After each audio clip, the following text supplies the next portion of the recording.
Hello, thank you for listening. My name is Teacher Tammy, and I want to show you how I can use Nearpod in my classroom to make interactive slides for my students, or games, or activities. So here we go. Let me log into Nearpod. What you will do, you will go to your web browser and you'll open up nearpod.com. It's nearpod.com. You'll sign up for an account as a teacher, and then you will be able to start creating your content. So here I go. Okay, so this is my account in Nearpod. I don't have any data in there that you don't need to see, but here are the things that you can do. You have a library where you create your material. You have you can search content and maybe use somebody else's content that they've created to put out there publicly. You can look at reports, and so far I've just used this account to play around with, so I don't have any reports in there for any of my students. You have choices on creating your lessons. You can create the lesson in Nearpod. You can create the lesson in Google Slides. So I tried to do the lesson in Google Slides and it confused me even more. I can do it in Nearpod, so you can click on there to create a new lesson. And you get this screen right here. It's a blank white screen. And you click on here to add a slide.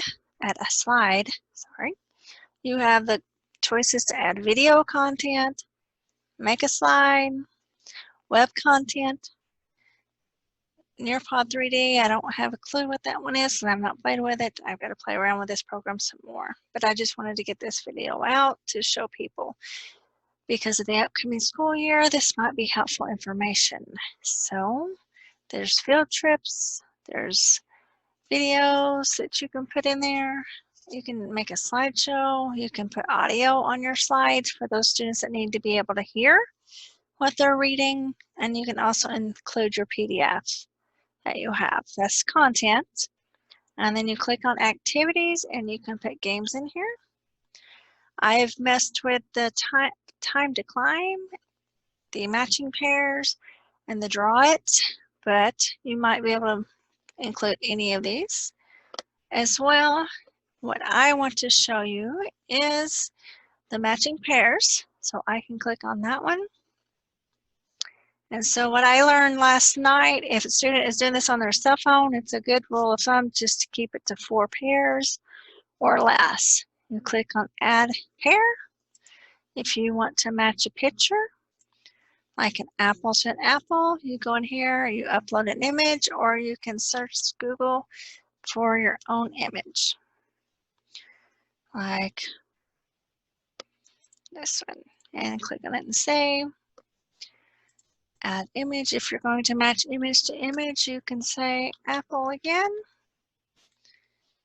and choose the same image,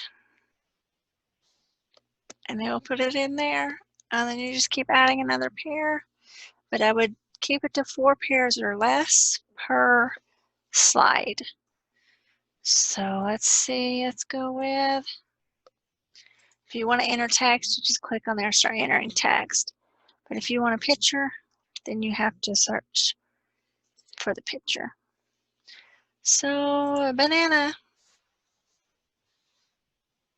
So you can either enter text there if you want to do word to picture, or you can put in the word banana to search for the same picture again.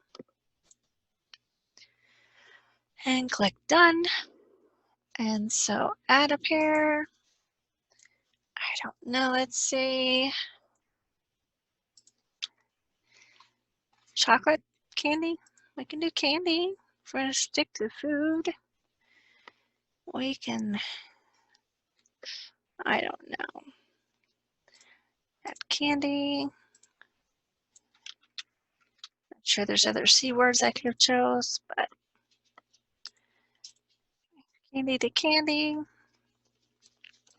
And then I'm going to add another pair. Let's go with donut.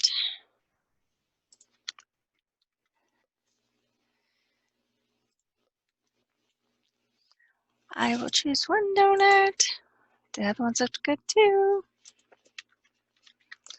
So donut, choose a donut and save, and then you have your pairs. And I have 1, 2, 3, 4 instructions. Match picture to picture. If I can spell it right, picture to picture. Oh well. You can also add a timer if you'd like. For my little kids, I chose not to add a timer. And then you can match the pairs. You can preview it, make sure that's what you want. And this is what they'll see on their screen. And what they'll do is be able to match. If they get it wrong, it shows they get it wrong.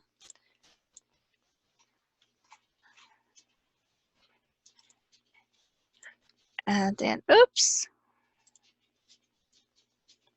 See, that donut should be, I got it for 6 tries. It will also bring up the picture of the donuts so you can play some kind of game as well. If you do that, and then you can bring up the picture. Oh, look, you've got it right. So,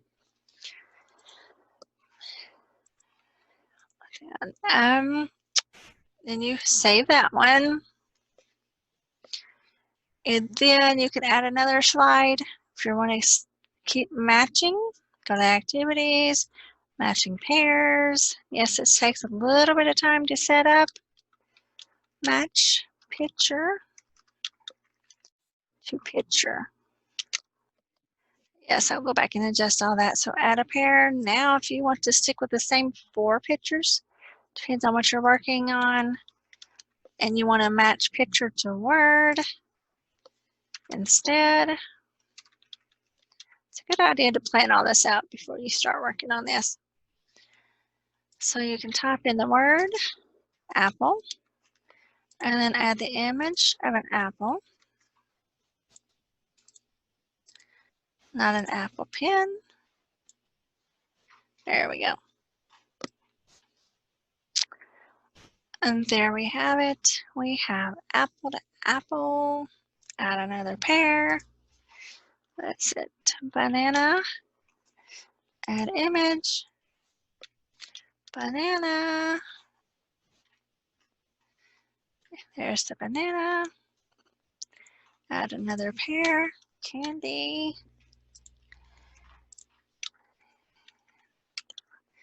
Candy. Put that in there. Add another pair. And then you have donut.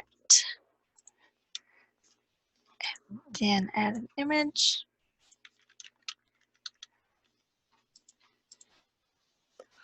Where's that lovely donut? There it is. And you are done. You want to preview it. I still would stick to 4 pairs per slide. You might can get away with 5, but then they may have to scroll up some more on their page, on their phone. They can see it well on the computer and iPad, but on the phone, you need to limit your pairs. So you can preview it. Oh, look, there's the word apple. You make sure it's going to do right. Oh, nope, wrong one. We got well done. Wait for your teacher. She did it in 5 tries. Because I missed one, it's 5 tries. And so save that one. So I'm going to extend this by adding another gaming. I'm not going to do the matching again. Let's stick with our 4 words and our 4 words. Click on time to climb and you can create a quiz on this one. Which one is an apple?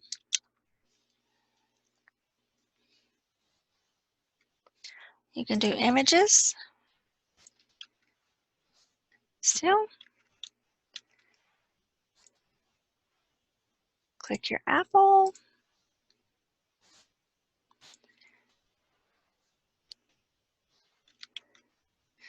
Put in something they don't may not know. It's not an apple.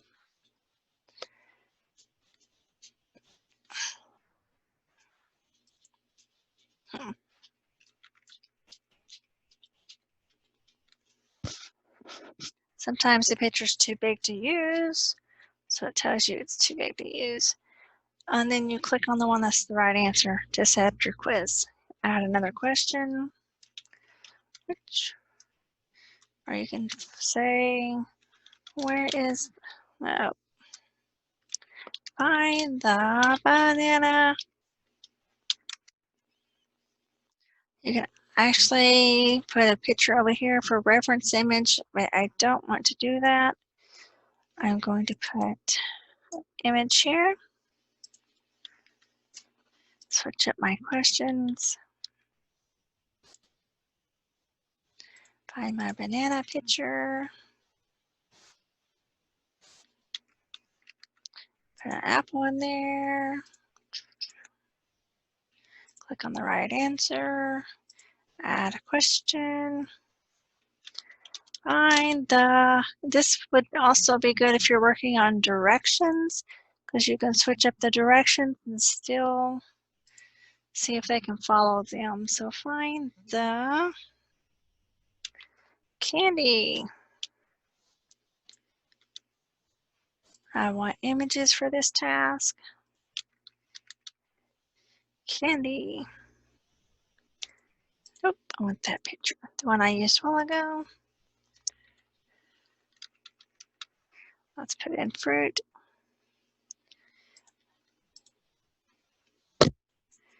And there we go. And then the last question is, where is the donut? Pretty much make up your own questions. If you have some curriculum you follow, you can turn it in to questions on here. Let's see. Let's do pizza. A distractor. Definitely pizza. You can do it by shape. You can find a picture by shape. Whatever the thing is that you're looking for. So I know, I think I forgot to choose mine on that one. And then this one. Okay, so we are done with that one. I can save. So here is what this one's going to look like.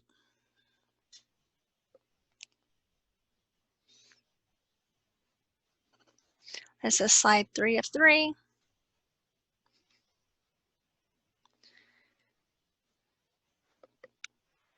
Let's see if I have sound with this one. Let me get my controls. Shared computer sound. Okay, so which one is an apple? I don't know if we can get that to read to the student though. I know you can put sound in it. I'll have to go back and play with it some more. So click on that one. Find the banana. Find the candy. Find the donut. This is the teacher side. So the actual game will have to be played in the student format. So I will show that to you as well. So let's start here. Here's the preview. So they'll answer all of these. Apple, apple, candy, candy, banana, banana, donut, donut. Well done, got it all. Donut. Oh, got it wrong. Donut, donut, banana, banana, apple, apple, candy, candy. Got it right. And then they'll go on to time to climb, which is different looking when you have the student preview. So I will switch to a student view. Go to Nearpod I'm going to sign out because I want to sign out with my student code. Okay, so here we go. Save and exit.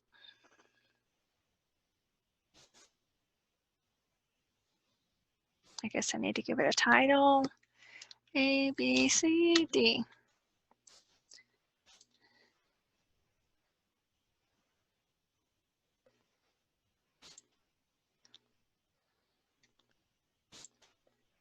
So let's see. It logged me out. So hold on a minute. Let me fix that. Okay, now that I'm logged back in, you can see if you want it student-paced, you can do it live and Zoom and live participation, all the same class doing it at one time. Or student-paced. If you're going to do it student-paced, then you will have this one to do. So I'm going to go over here and enter a code in WE. I don't think it matters if it's capitalized. GTI.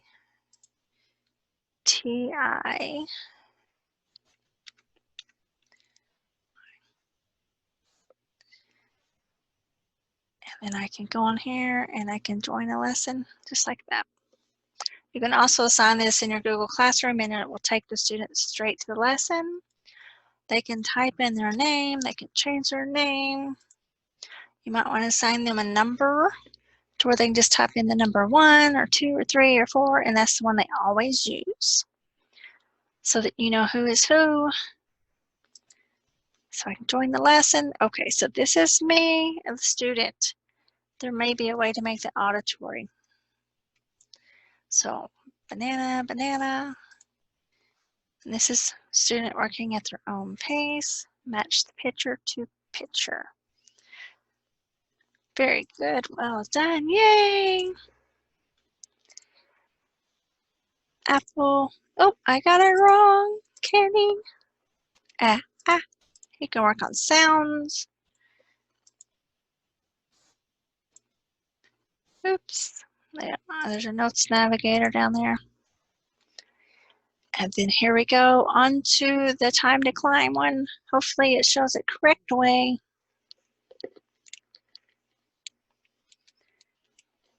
And I click.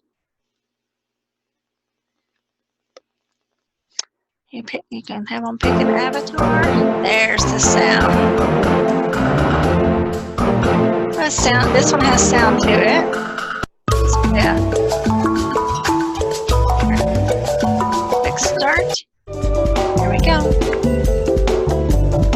Which one is an apple? Oh wait, this one's an apple. If there was a whole group of students there, they would show their name or their number.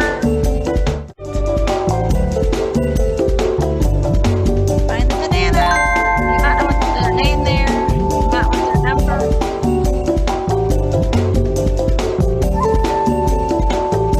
And then, let's say I get the candy wrong. Let's click on that one. Oh, snap. And it will tell them the correct answer as well.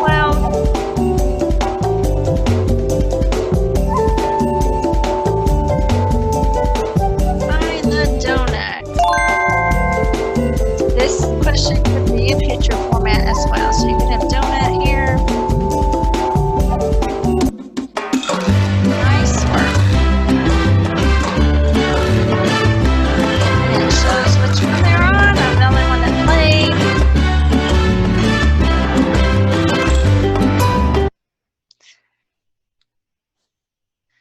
And so I'm the only one that played, but if you're doing it in whole group, you might consider putting numbers. Have the students put a number in instead of their name. So the kids, unless you want them to be competitive, then they can see their names. That's up to you. But for the game time to climb, you have room. You can put a picture up there for them to match picture to picture in a gaming format. So here is the reports. I can go to reports. This is the one that I just completed myself. You can see there was only one student that did it. It shows that I answered 100%. and I had 100% matching pairs. So I can go here and see I had 4 matches. I tried 4 times. I had 4 matches. I tried 5 times, so I know I missed one. I don't know which one, but I missed one. I don't know if there's a way to find out which one. I don't know. I don't think so. So it still gives you some data. And then I can see the class board. Questions overall data. You can see that I missed one wrong. You can see that I got 3 out of 4 right. And then it shows you which one that I got right. So it's got some data in there too as well. So I really think that if we're allowed to use Nearpod this year, I think I will use it for the interactive function, and it will give me some data as well. That way my students are not so bored this year with the other ways that we are doing it. So anyway, so there's my spiel on Nearpod. There's so many possibilities with Nearpod that you get into it, play with it. Our school district is using Kami as well, so if you're going to be drawing on PDFs, you might use Kami.